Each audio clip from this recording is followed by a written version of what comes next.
Assalamualaikum warahmatullahi wabarakatuh dan salam sejahtera. Terima kasih Dr. Faiz. Kenyataan beliau itu membantu kerana kita dalam kempen pilihan raya. I would say, referring to his initial remarks, very kind, very supportive, slight exaggeration, but it would help me immensely in this night of this campaign in the elections in the 6 states. Menteri Luar Amerika Timbalan Menteri Lu Jintong, Pengeran Datuk Sazaina, tamu-tamu yang dimuliakan, tuan-tuan yang terutama, duta-duta dan rakan-rakan sekalian. Tentunya Malaysia berbangga kerana dapat meneruskan sidang antarabangsa, terutama Asia Pasifik, yang memberikan ruang kepada saya dan rakan-rakan membincang dan menentukan hala tuju negara dan dasar yang boleh membantu mengikat berdasarkan prinsip keamanan, demokrasi dan juga kerjasama sejagat. Dan oleh yang demikian saya ingin mengucapkan terima kasih kepada Faiz dan ISIS dan meneruskan tradisi wacana yang segar ini. Excellencies, ladies and gentlemen, the last time I delivered a keynote address at the Asia Pacific Roundtable was at its 8th iteration in 1994. Therefore, it is indeed a pleasure to return to this distinguished gathering after almost 3 decades. Goodness, I survived.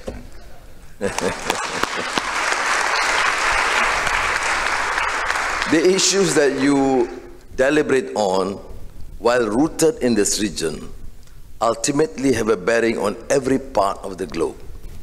Even more so as Southeast Asia and the Asia Pacific becomes the center of the global economy and strategic calculus.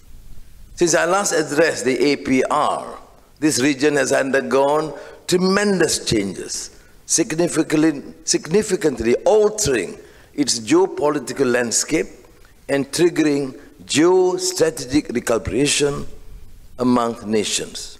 The strategic assumptions that long shaped the Asia Pacific have been transformed in the age of flux, where the only certainty now is that of uncertainty. If this sounds rather ominous, indeed it is, and will not bode well for the region unless carefully managed.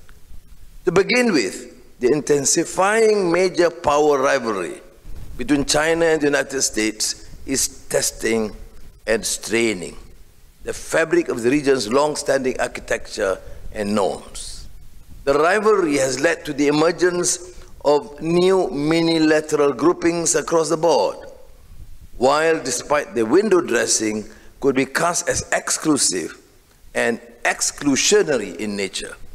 These geopolitical developments have overshadowed some regional mechanisms and multilateral frameworks, calling into question their resilience and readiness, even relevance, to upholding peace, prosperity, and security in the Asia Pacific. We are also seeing a growing trend of division and bifurcation across a spectrum of segments, chiefly now impacting both trade and technology. The race for cutting-edge technology, like the semiconductor industry, which could have taken a productive turn, is instead now another major source of hostility between both powers, the so-called chip war. Sanctions and export reductions, countermoves, along with other tit-for-tat maneuvers, will have ramifications to both global supply chains and the overall trends of economic cooperation. And of course, it doesn't end there. Indeed, these bilateral dynamics are influencing how major powers engage with third nations that are inevitably caught up in the cleaving systems, rules, and even norms. This further adds pressure and constraints to developing countries as they seek the best options from all stakeholders and providers. Under the weight of such stresses, there is a drastic need to revitalize not just cooperation among nations, but greater inclusivity and equity. Yet, truth be told, there seems to be no urgency to address this. Some have spoken of Southeast Asia being a key part of the chessboard of the new great game waged between Beijing and Washington, as the latter once did against Moscow. While the major powers continue to assure that a binary choice is not being imposed, the reality of countries in Southeast Asia, and indeed many other countries in the Asia Pacific, is that it is the only choice offered, if not by word, then by deed. It would be a great loss for the entire region if this unfettered rivalry affects all that have been painstakingly achieved by existing and consequential ASEAN-led multilateral mechanisms.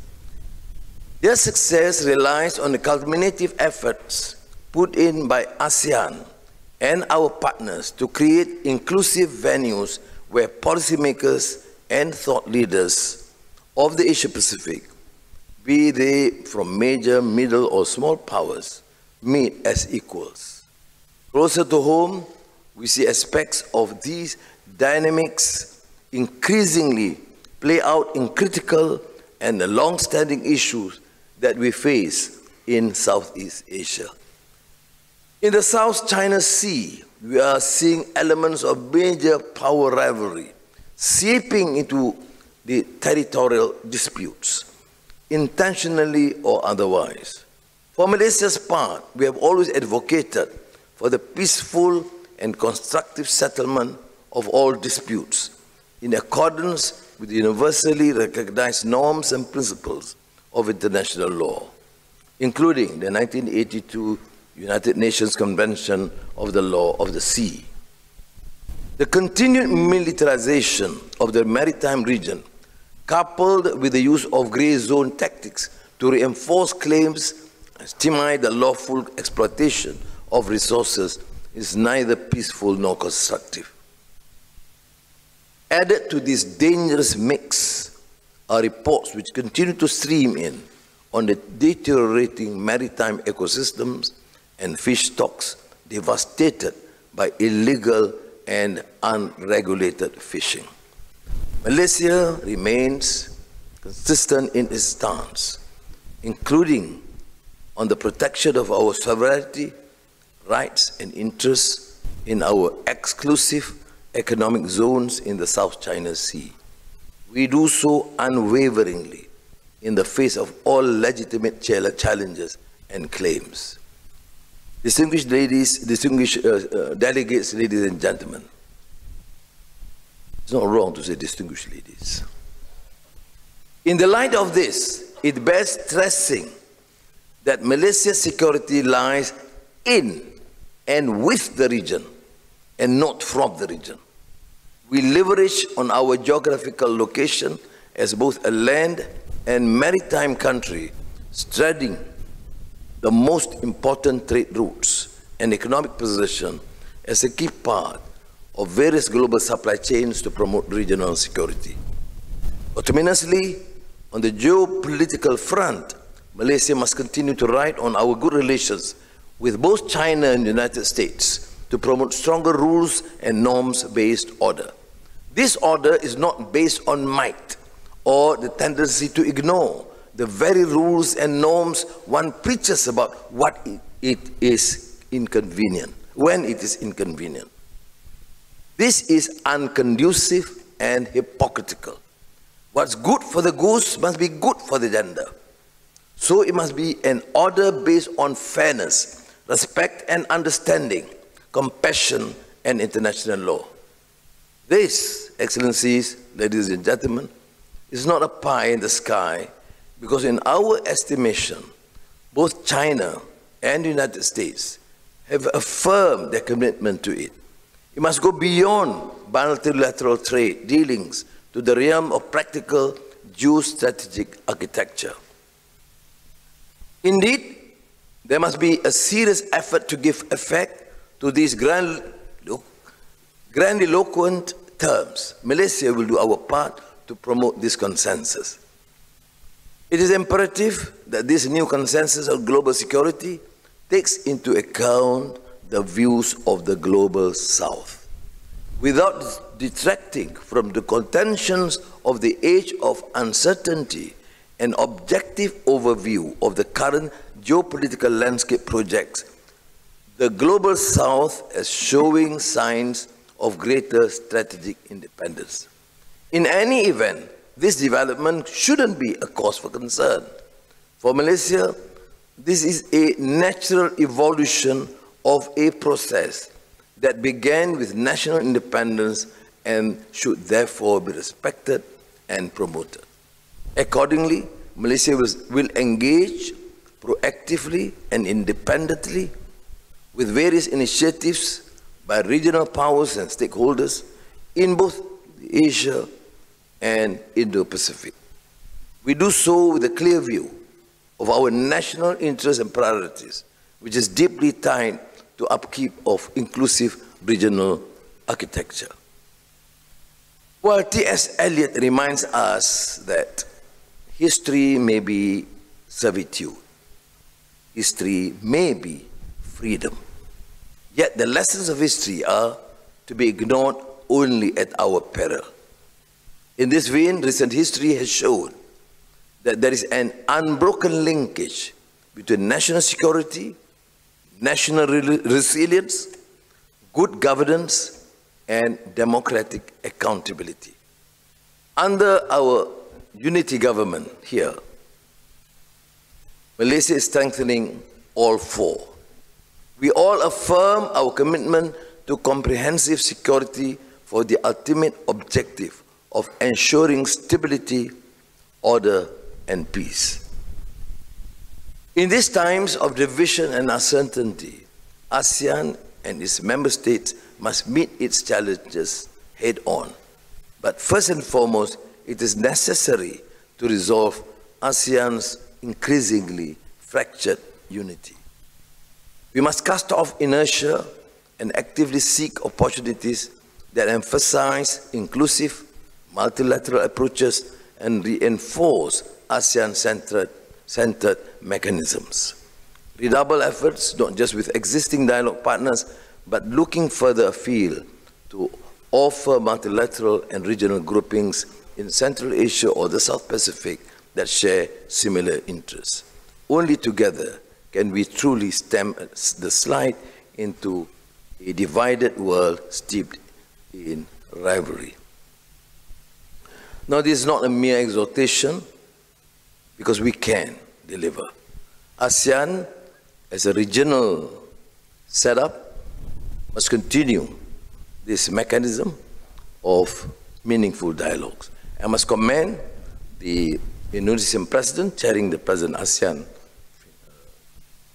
the chair of ASEAN, that took an additional effort in the last session with ASEAN leaders to frankly encourage an exchange that, to my mind, is extremely meaningful and enriching.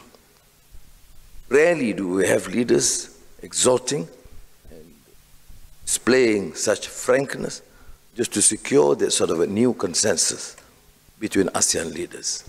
And certainly this is a good beginning, and we should continue in the next session, ASEAN leaders meeting in Jakarta next month.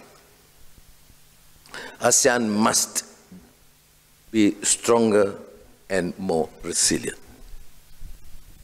All-out war between nation-states, once thought as a relic of the past, ripples through Europe, and with its destruction of lives, property, communities, prosperity, and principles of laws that took decades to build. Elsewhere, never-ending cycles of civil wars rage without much interest or care by the international community. In the Asia-Pacific, the risks caused by climate change and ecological disasters are even more acute, leading to a need for more coordinated regional response. All this, in turn, increases the push factors for the forced migration of people desperate to escape from their devastated conditions. Make no mistake, Southeast Asia is not immune to these challenges and tragedies. Far from it. The continued post-coup violence and instability in Myanmar remains one of ASEAN's biggest strategic and humanitarian challenges. It is also a tragic reversal for a member of our ASEAN family that held such promise. Now more than ever, the imperative of ASEAN unity and centrality cannot be overstressed. Failure to act will be tantamount to a dereliction of collective responsibility. Ladies and gentlemen, from the exponential rise in the cost of food, commodities and energy to unreliable and more expensive supply chains, many have had to face uncertainty at the day-to-day level, with governments scrambling to plug the gaps. This is a double blow coming on the back of a world that is still recovering from the many challenges brought about by the global pandemic. Here in Malaysia, in the face of aforementioned challenges, plus fluctuating inflation, we have undertaken significant efforts to control the cost of living and provide alternatives which bring added fiscal stability to the lives of Malaysians, especially those most vulnerable among us. We have launched the Madani economy to boost the Malaysian economy and empower the people by addressing the various challenges and issues related to our competitiveness in the global area. The primary strategic thrust here is to restructure the economy towards making Malaysia a leading Asian economy and providing the people with the benefits to enjoy a better quality of life, elevating the status and dignity of the nation. Malaysia is determined to strive ahead to be a more equitable, accountable, and sustainable nation. Given the national, regional, and global circumstances, we cannot continue old practices and risk losing our regional attractiveness and competitive advantages. It is no exaggeration to say that we are now seeing a recognition that long-held approaches to international relations, to regional architecture and their global governance mechanisms have long been dominated by Western-centric or Eurocentric characteristics. How sustainable or equitable is this in a diverse world, where regions like Latin America, Sub-Saharan Africa, various parts of Asia, even the South Pacific, are increasingly demanding their rightful seat at the decision-making table? The rumblings we have seen both in the Asia-Pacific and beyond have clearly showed that it cannot be business as usual any further.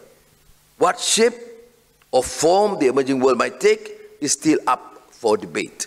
A primary characteristic, however, has to be an international system that is politically and culturally diverse, but economically and functionally interconnected. Achieving this requires tolerance, understanding, and cooperation. We now see higher quality free trade agreements, standards of governance, and better access to technologies at lower barriers for entry, thanks in part to healthy rivalry. Southeast Asia ought to leverage our competitive advantages and the opportunities provided by our major external partners. Nevertheless, unfettered competition is different. Unfortunately, what we are seeing is rivalry between nation states, between the major powers, becoming increasingly marked by zero-sum calculations and assumptions. This only leads to a dark, self-destructive action-reaction spiral. Under these circumstances, any semblance of victory is pyrrhic. Yet it is not all doom and gloom. I mean, these challenges, they are encouraging signs of progress in the Asia-Pacific region, many of them centered here in Southeast Asia. Despite being severely battered by the global pandemic, the region has rallied and have put in place more proactive mechanisms to face prospective black swan events. We have done this not just with its member states, but in cooperation with its dialogue partners and global institutions.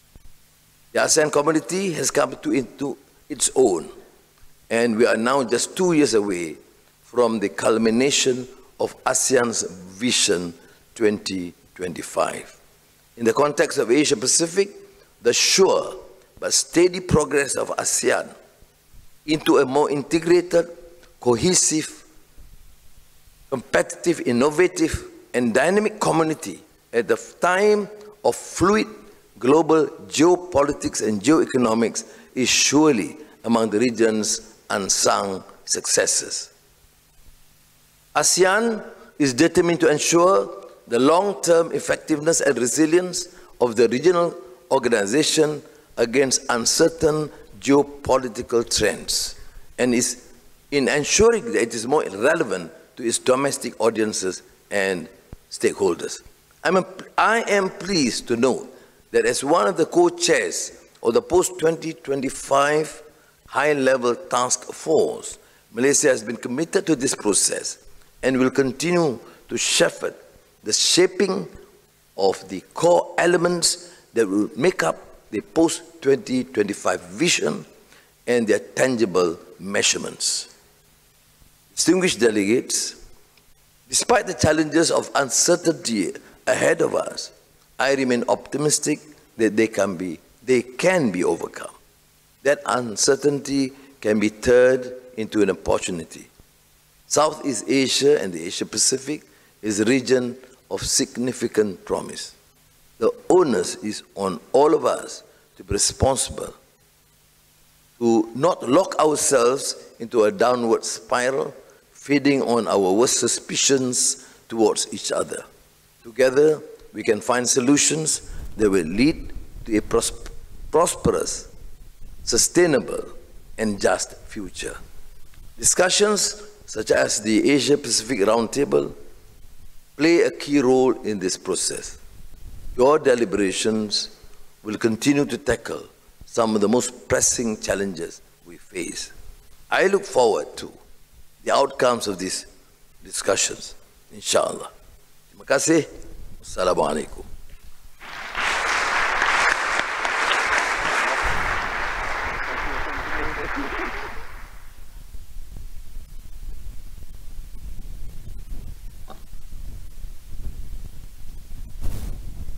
Thank you.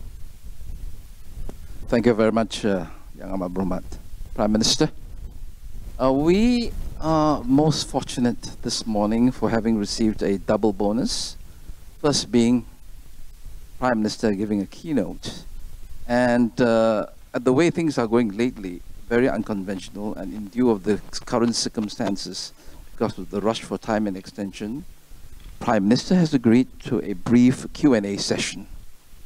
So, some basic house rules here would be number one. No, that I've agreed.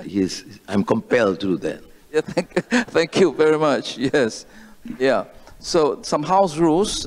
It will be brief. Please refrain from making a speech. This is the Q&A session.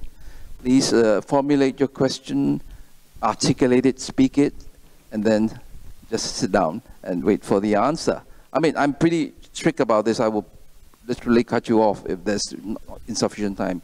I just want you to know that the Prime Minister has to leave within a very short time. In spite of that, he has agreed to that. So what we will do is you raise your hands and then I'll call upon you. Please quickly get your name. Yes, I see. Is that?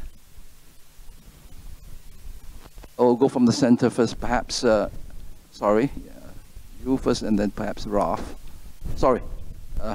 Gentleman back in the center. Yes, please. Good morning, Prime Minister. I'm Renato De Castro from the Philippines. Well, a reality we have to accept is that Southeast Asia and ASEAN are caught in the middle of great power competition, of course, just taking it from the Philippines. What do you think could be measures that ASEAN collectively and probably individually could do to buffer, to provide ourselves certain measures to prevent, Southeast Asia from being caught in the middle of this great power competition? Thank you, thank you. We got your question. Well, I think what the ASEAN leaders are doing is, of course, to enhance bilateral relations and strengthening the regional mechanisms. In Jakarta next month, we are continuing this series of engagements, which I think will be immensely helpful. And Malaysia, for example, in this part. And I believe also the Philippines, in my discussions with Bombo Marcos last month, we will continue to enhance both regional, multilateral, and bilateral. Tomorrow, for example, Foreign Minister Wang Yi will be here. He's not here, in Penang. I choose Penang because that's where I come from.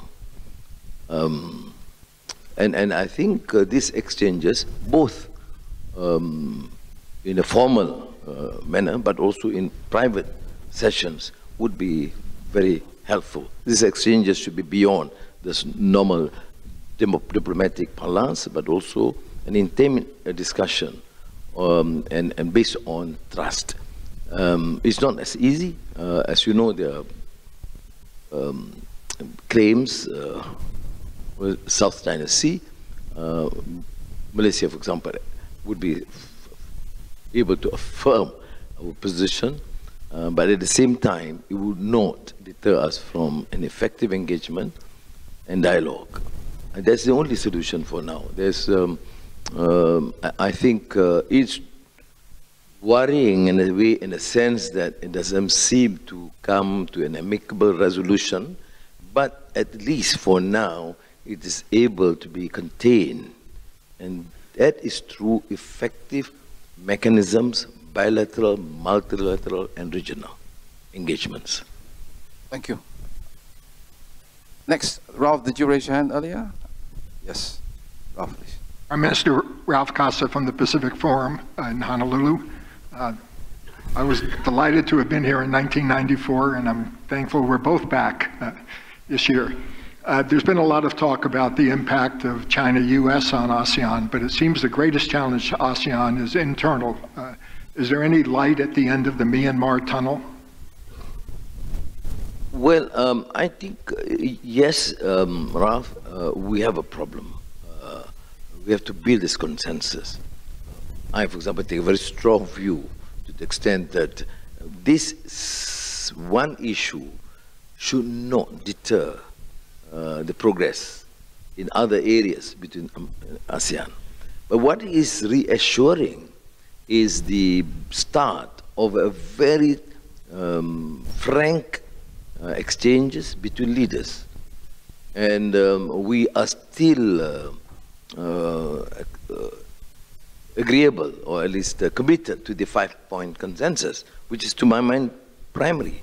But at the same time, we do give some flexibility, mechanisms where informal bilateral engagements with Myanmar is permissible without compromising this principle, the 5-point consensus. So I think I'm new in this game, but from the early exchanges that we had bilaterally with all ASEAN leaders, and without exception, the issue of Myanmar will crop up. Without exception, all would agree with the 5-point consensus. Secondly, the only slight difference is to what extent can this engagement go. And my view is, although I'm tough, against this abuse of human rights, we have 200,000 Myanmaris and Rohingyas here, which is a major political and economic issue for us. So I do have to take a very strong stance. But the only difference is to what extent this bilateral informal engagement should be allowed. And generally, the consensus is yes.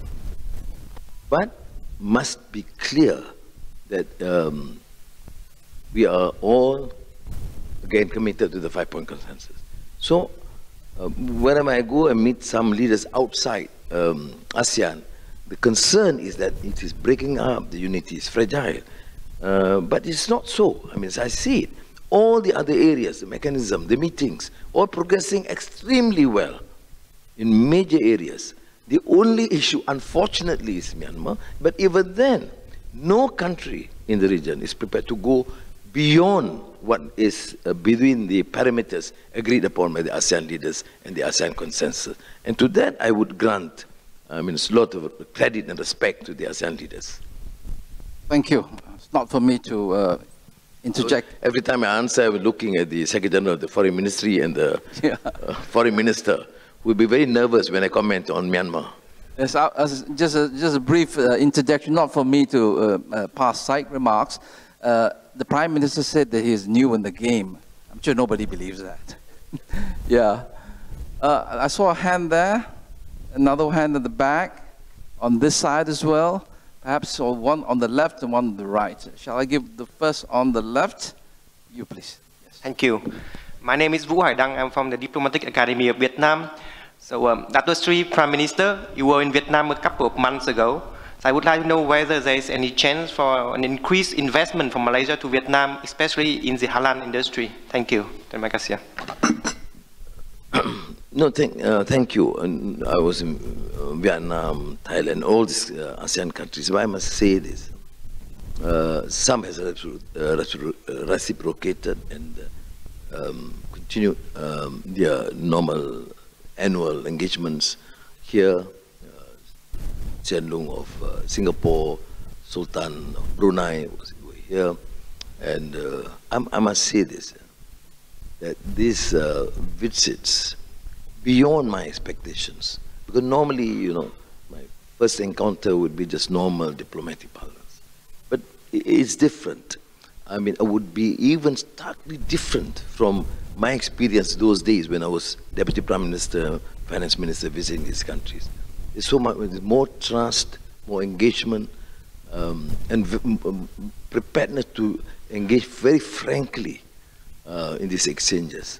And I would even extend it to say even with China, to my surprise. I mean, not the normal, formal diplomatic encounters, that we leave it to the foreign minister. We grant that's important. but in private sessions, it's very, very meaningful. So I think beyond that, of course, investments, halal industry, we are committed, and many now companies wanting to utilize that. Of course, one is certification, one is investments. And with most countries, Thailand, Laos, Vietnam, Cambodia, and even China. And I think there's huge prospect, business-wise, on this halal industry and certification. We're talking about $1 trillion sort of a potential business in that field. Thank you. Yes, second row, you raise your hand, Elias. Thank you very much. Dave Malcolmson, South African High Commissioner to Malaysia. First of all, happy birthday to you, Prime Minister, Honourable Prime Minister.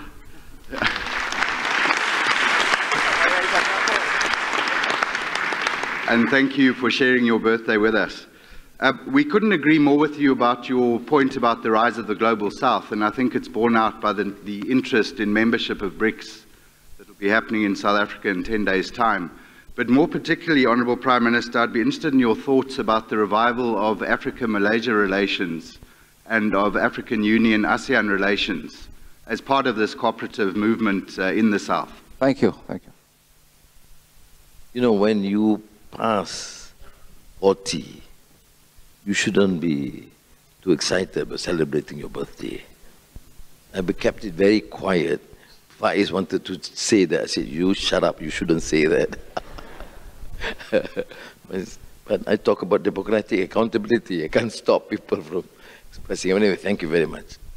Now, we have, I mean, in the 80s, 90s, under Tun Mahathir, I mean, he was very aggressive in terms of the relations with the Global South. including Africa. And of course, those issues, we share the same concern. There are many other fundamental issues which we do not with Mahathir, but on the global south, we are in common. Now, but of course, I've been here just 8 months, and my priorities, of course, domestic politics and economy and stability, and ASEAN, and of course the neighbors in Asia.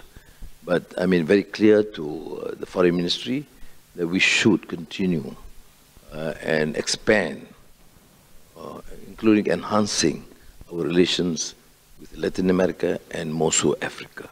That has been our plan. In some of our deliberations with ASEAN leaders, we do express this, that ASEAN should move beyond Asia, Europe, United States to Latin America and Africa. Many of ASEAN leaders seem to share this sentiment.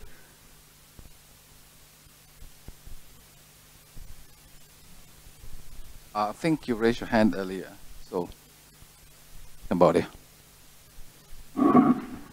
The Honorable Prime Minister, I would like to thank you for the insightful keynote address. My name is Pu Sotirak. I'm from Cambodia. One of the issues that most often forgotten with regard to ASEAN internal unity is the issues of a great divide between mainland Southeast Asia, the issues on the Mekong, and the South China Sea, which is a maritime state. I would like to hear your view on the Mekong issues, whereby the great power also exert relentless competition there. Thank you. Well, in my exchanges with the Cambodian leader Hun Sen at that time, this was also raised. But I don't sense this sort of concern or worry because it is somewhat still contained. But he has also expressed the view that not only the states affected in the Mekong region or sub-region, but also ASEAN should also look beyond this predicament in or conflict in Myanmar and the regional cooperation of the sub-regional issues. And certainly I would look forward to bringing it up to the attention of the ASEAN chair, President Jokowi, to also allow for this sort of deliberation extending beyond the normal subject to deliberate upon in the next Jakarta summit. Yes.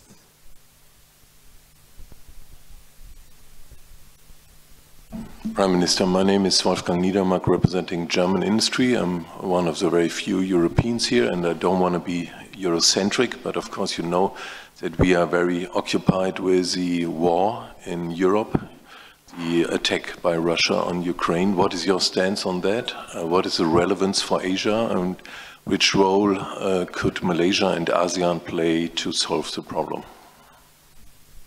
Germany and German companies have been extremely active here. We are pleased that one of the biggest investments by Infineon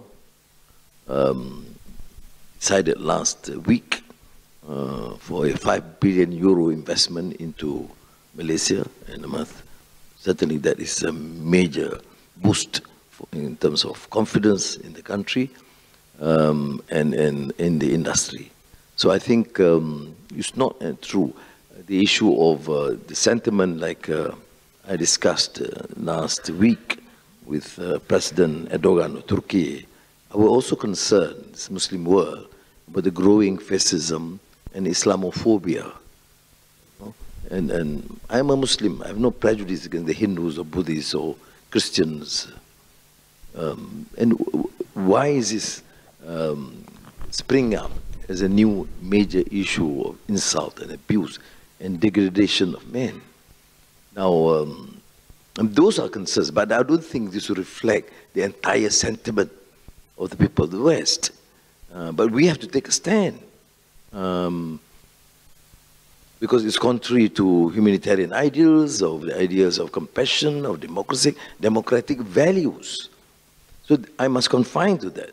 But it does not mean, therefore, the relations are not good. Some of the relations, the German president was here, which was quite remarkable to my mind, you know, with the head of state of Germany to come and visit, gave so much importance for a relatively smaller country like Malaysia. And I mean, was in communication with Martin Rutte of Netherlands, which I think, therefore, bode very well for our relations with Europe. So I want to qualify that. But in terms of investments, you're doing extremely well. I mentioned Infineon, I mentioned Bosch, expanding major investments into Penang. So let's proceed from there.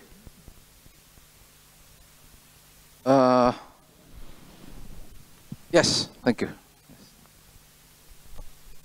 Any more difficult than my parliamentary Prime Minister question time? Prime Minister, I will be very brief.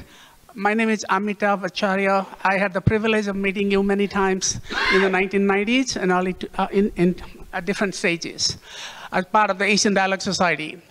So I always remembered you as a excuse man me, of, we are short of time. I'm sorry, man Professor. of ideas. Get to the question, please. Yeah, this is the question. Yes. You are known as a man of ideas, new ideas. And I remember constructive intervention, Asian Renaissance.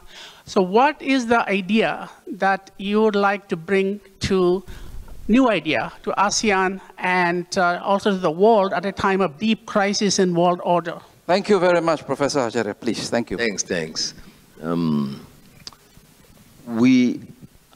not suggesting that, you know, the new ideas are all from me. No, it's not true. I've always considered Jose Rizal of the Philippines as the precursor of Asian Renaissance. Some of the fundamental ideals have been expounded brilliantly by him. But we pick up some of these ideas, humanity, democratic accountability, and craft it as our new policy, like the Madani concept. Because as I see it, people talk about imminent pressure for growth and development. Fine. Digital transformation, great. And the issue of challenge of climate change is necessary. But we tend to lack, particularly among political elites, the centrality of issues like values and compassion and humanity. That's breaking us apart. Successful countries, technologically superior, right? Handling all these challenges, but unfortunately lacking in human values. So much distrust, so much prejudice, and lack of humanity. So I think what we need to do, and it's not necessarily very new, but in terms of constructing the essential values for a nation, I think we are trying something which is quite idealistic, but to my mind is so critical for the survival of a nation. Now, Malaysia is, of course, predominantly a majority Muslim country, but we have a significant number of Buddhists and Hindus and Christians, and even enemies. And unless we are able to inculcate this feeling, this understanding of humanity and compassion, we will not survive as a nation. And I think as a Muslim, to me, it's very consistent Muslim values. What is the value of religion?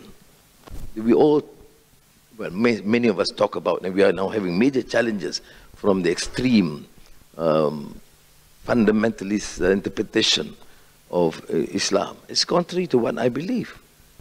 Islam promotes peace, understanding, compassion, trust, humanitarian ideals.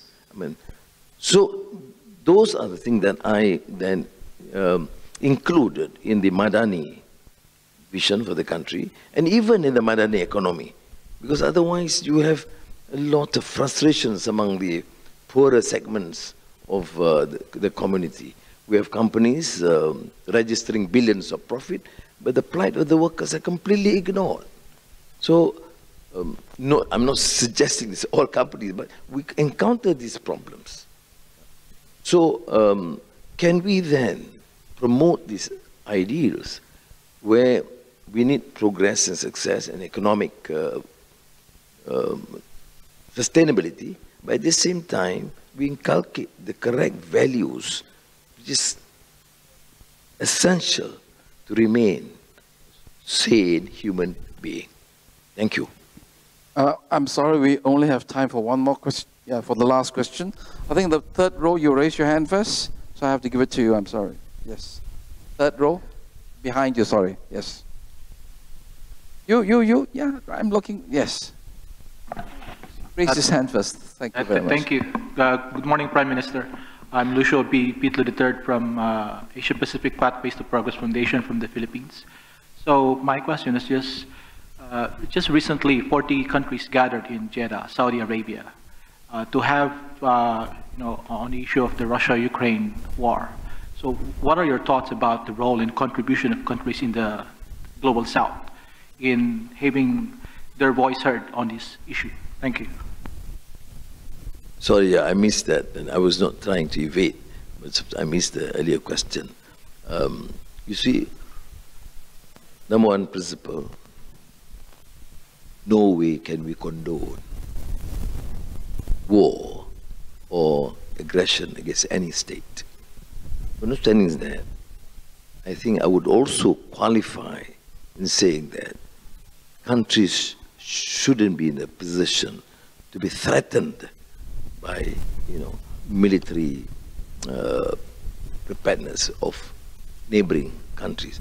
So, in the resolution of the conflict, both these issues must be taken into account. I'm not conceding the fact that no way can we concede on the principle of against war of aggression, against any state.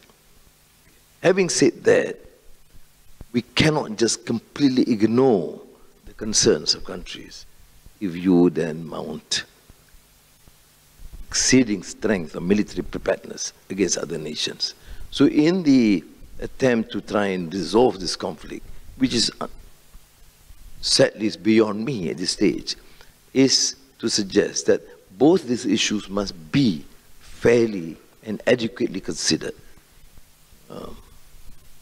Is it clear to you on what I'm suggesting? You see, when I said this earlier, some month back, one Western journalist said, well, Anwar, you are trying to soften the attack against the Russian aggression. No. There is no issue, no compromise on the issue, our position against any attack or aggression or conquest or invasion of any country, period. But I don't want to be seen to be that naive not to understand the geopolitical ramifications and concern expressed by countries. In this case, Russian concern. I think, to be fair, both these issues must be addressed, not as a precondition against the aggression, but in the negotiations, this must be duly considered. Thank you. And on that very balanced note, I think it is the ideal time, because of consideration of time, to end our proceedings on the Q&A. Let us show our appreciation for the Prime Minister. Thank you, the Honourable Prime Minister and Professor Faiz. Honoured guests, ladies and gentlemen, that concludes the keynote and highlight of the 36th Asia-Pacific Roundtable.